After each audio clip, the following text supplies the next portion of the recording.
نحمده ونصلي ونسلم على رسوله الكريم اما بعد فاعوذ باللہ من الشیطان الرجیم بسم اللہ الرحمن الرحیم۔ جیسا کہ آپ حضرات کو معلوم ہے کہ ہم ہر روز کی بنا پہ ایک کلپ جاری کرتے ہیں، دعائے خلا کے عالم سے کہ اللہ تبارک و تعالی ہمیں اس اچھے کام کے لیے اور اس اچھے پیغام کو پہنچانے کے لیے اللہ تبارک و تعالی ہمیں ثابت قدمی عطا فرمائے۔ حضرت عبداللہ بن طارق فرماتے ہیں کہ ایک دن میرے نبی کریم سرکار دو عالم نور مجسم صلی اللہ تعالی علیہ وآلہ وسلم آپ سفر کے لیے نکلے۔ صبح کی نماز پڑھی صحابہ کرام کے ساتھ اور آپ سحر کے لیے نکلے۔ جب سحر کے لیے نکلے تو حضرت بلال رضی اللہ تعالی عنہ بھی آپ کے ساتھ تھے۔ تو نبی علیہ الصلوۃ والسلام نے دیکھا کہ ایک قافلہ ہے اور اس قافلے نے پڑاؤ کیا ہوا ہے۔ تو نبی علیہ الصلوۃ والسلام نے جب اس قافلے والوں کی طرف دیکھا تو نبی کریم سرکار دو عالم نور مجسم صلی اللہ تعالی علیہ وآلہ وسلم کو ان قافلے والوں کے جو اونٹ چر رہے تھے ان اونٹوں میں سے ایک اونٹ نبی علیہ الصلوۃ والسلام کو پسند آ گیا۔ میں مقدر جاؤں اس اونٹ پہ کہ جس کو میرے نبی علیہ الصلوۃ والسلام نے پسند کیا ہے۔ تو آج ہمیں بھی سوچنا ہے کہ ہم نے بھی کچھ ایسے اعمال کرنے ہیں، اتنے اچھے عمل کرنے ہیں کہ رسول اللہ صلی اللہ علیہ وآلہ وسلم ہمیں پسند فرما لیں۔ اور قبر کے اندر جب ہم اترے اور کرامن کاتبین جب بندے سے اتر جاتے ہیں، جب بندہ قبر میں چلا جاتا ہے تو جب ہم قبر میں جائیں منکر نکیرین پہنچے وہ سختی سے سوال کرے تو حضور علیہ الصلوۃ والسلام فرمائے انہیں چھوڑ دو یہ ہمارا ہے، انہیں چھوڑ دو یہ ہمارا ہے، انہیں چھوڑ دو یہ ہمارا ہے۔ تو نبی علیہ الصلوۃ والسلام کو بہرحال اونٹ پسند آ گیا۔ تو نبی علیہ الصلوۃ والسلام نے جب اس اونٹ کو دیکھا تو آپ نے فرمایا کہ کیا اونٹ بیچتے ہو؟ انہوں نے بیچنا تھا یا نہیں بیچنا، لیکن میرے مصطفیٰ صلی اللہ تعالی علیہ وآلہ وسلم کا چہرہ اقدس دیکھا تو انہوں نے کہا جی ہم بیچتے ہیں۔ تو نبی علیہ الصلوۃ والسلام نے فرمایا کہ کتنے کا بیچتے ہو؟ تو انہوں نے کہا کہ اتنے کا بیچتے ہیں۔ تو نبی علیہ الصلوۃ والسلام نے فرمایا ٹھیک ہے، آپ نے وہ اونٹ خرید لیا۔ تو جب اونٹ خریدا تو نبی علیہ الصلوۃ والسلام اور آپ کے ساتھ صحابہ چلے گئے اور نبی علیہ الصلوۃ والسلام یہ بھی فرما گئے کہ میں کوئی خریداری کے لیے گھر سے نہیں نکلا تھا بلکہ میں گھر سے سیر کے لیے نکلا تھا اور آپ کا اونٹ مجھے پسند آ گیا۔ تو بعد میں یہ صحابہ جو ہے صحابہ کرام حضرت بلال بھی تھے اور بھی صحابہ کرام تھے، تو نبی علیہ الصلوۃ والسلام نے فرمایا کہ یہ جو اور صحابہ ہیں یہ آپ لوگوں تک قیمت یہ اونٹ کی جو ہے وہ پہنچا دیں گے۔ تو ان لوگوں نے کہا جی ٹھیک ہے۔ تو نبی علیہ الصلوۃ والسلام چلے۔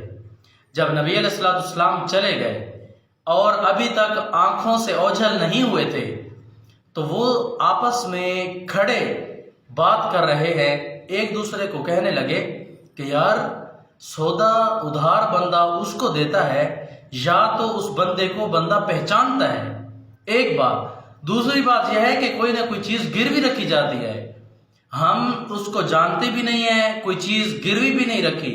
اور تیسرا فرمایا کہ یا تو درمیان میں کوئی نہ کوئی بندہ ضامن رکھ لیتا ہے، نہ ہم اس کو جانتے ہیں، نہ ہم نے کوئی چیز گروی رکھی ہے، نہ ہم نے کوئی ضامن پکڑا ہے، تو ہمارا وہ تو قیمتی اونٹ ہتھیا کے لے گیا، پتہ نہیں ہماری قیمت ادا کرنے آئے گا یا نہیں آئے گا۔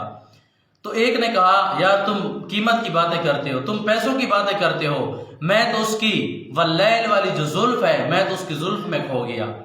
اور ایک نے کہا یار جب وہ بولتا تھا اذا تکلم رؤیا کا نور، فرمایا کہ جب وہ کلام کرتا بولتا تو دیواروں پر عکس پڑتا اور اس کے جو دانت مبارک تھے دانتوں کے درمیان سوراخ تھا جب وہ کلام کرتا تو نور کی کرنیں جو ہے وہ اچھل اچھل کر نکل رہی تھی.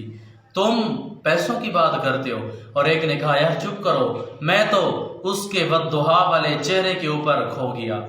تو انہوں نے کہا کہ ہماری قیمت تو پتہ نہیں ادا کرے گا یا نہیں کرے گا. تو اس وقت ہوتا اسی طرح تھا کہ جو قافلے ہوتے تھے نا، وہ جب سفر کرتے چلتے تو قافلے چلتے اور ان کے ساتھ ساز و سامان بھی ہوتا اور ساتھ ساتھ عورتیں بھی ہوتی.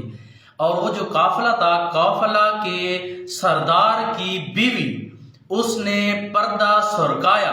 جب انہوں نے کہا نا کہ پتہ نہیں ہماری قیمت ادا کرنے آئے گا یا نہیں آئے گا، تو قافلے کے سالار کی بیوی نے پردہ سرکایا اور اس نے کہا انا ضامنۃ لثمن جملکم لا یغدر بکم. فرمایا کہ اگر وہ تمہاری قیمت ادا کرنے نہ آیا تو قیمت مجھ سے وصول کر لینا. تو انہوں نے کہا کیا تو اسے جانتی ہے؟ فرمایا واللہ میں بھی نہیں جانتی. تو کہا جب جانتے نہیں ہے تو ضمانت کس بات کی دے رہی ہے؟ تو آپ نے فرمایا کہ میں نے پردے کی اوٹ سے، تم کلام کر رہے تھے، سودا طے کر رہے تھے، میں نے پردے کی اوٹ سے اس کا چہرہ دیکھا تھا جس کا اتنا حسین خوبصورت چہرہ وہ کبھی جھوٹ بول بھی نہیں سکتا. تو اعظم بولے تو اجے تئی میرا یار نہیں ڈٹھا، جس نو ویکھ کے چن شرماوے، ادھی راتی دن چڑھ جاوے، جے رخ تو نقاب اٹھاوے، جے ہاتھ پھلاں وچ رکھدا ہاتھ پھلاں تو ود جاوے، نین نشیلے مست رسیلے وچ سونا کجل سہاوے، اکھ اگڑے تے انج پیا جاپے جویں میں خانہ کھل جاوے، توبہ توبہ حسن سجن دا چال نہ چلی جاوے، جے او ہاتھ پھلاں وچ رکھے ہاتھ پھلاں تو ود جاوے، تے بجلی ڈر دی لشک نہ مارے مت بے ادبی ہو جاوے، تے جے او کھولے پیچ زلف دے آتے راہی راہ بھول جاوے، علم خدا نے اینا دتا عقلاں وچ نہ آوے، عقل خدا نے اینی دتی علماں وچ نہ آوے، کیے جاز نظر وچ ہو دی جو آوے وک جاوے، خلق او دینے مولی دنیا کوئی ورلئی جان بچاوے، اعظم ایڈا سونا ماہی سن کدھر نظر نہ آوے. تو شاعر نے تو قلم ہی توڑ دیا نا جی اعظم نے. تو فرمایا اس عورت نے کہ انا ضامنۃ لثمن جملکم لا یغدر بکم. تو اتنے میں وہ کھڑے تھے، ابھی تک سکتا ٹوٹا بھی نہیں تھا، ابھی تک کھڑے تھے، باتیں کر رہے تھے. تو نبی علیہ الصلوۃ والسلام نے حضرت سیدنا بلال رضی اللہ تعالی عنہ کو آپ نے کچھ کھجوریں دی اور آپ نے رقم دی.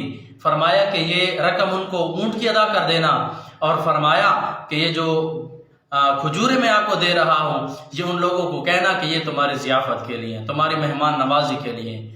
تو جب حضرت سیدنا بلال رضی اللہ تعالی عنہ آئے تو ان لوگوں نے کہا پیسے ہم بعد سے لیتے ہیں آپ سے، پہلے تجھے تو بتا کہ وہ رہتا کہاں ہے، جو ہم سے اونٹ خرید کے لے گیا ہے، قیمت ہم بعد میں لیں گے، پہلے یہ تو بتا کہ وہ سونا رہتا کہاں ہے، وہ اتنا حسین و جمیل کا ماخذ اور وہ اتنا حسین و جمیل وہ رہتا کہاں ہے، بتائے تو صحیح. تو حضرت بلال رضی اللہ تعالی عنہ آپ نے فرمایا کہ اس کا نامی اسم گرامی محمد صلی اللہ تعالی علیہ وآلہ وسلم ہے، اور لوگ جو یہ کہتے ہیں کہ نخلستان مدینہ ہے، یہ نخلستان مدینہ کا سردار ہے جن لوگ محمد کے نام سے پکارا کرتی ہے.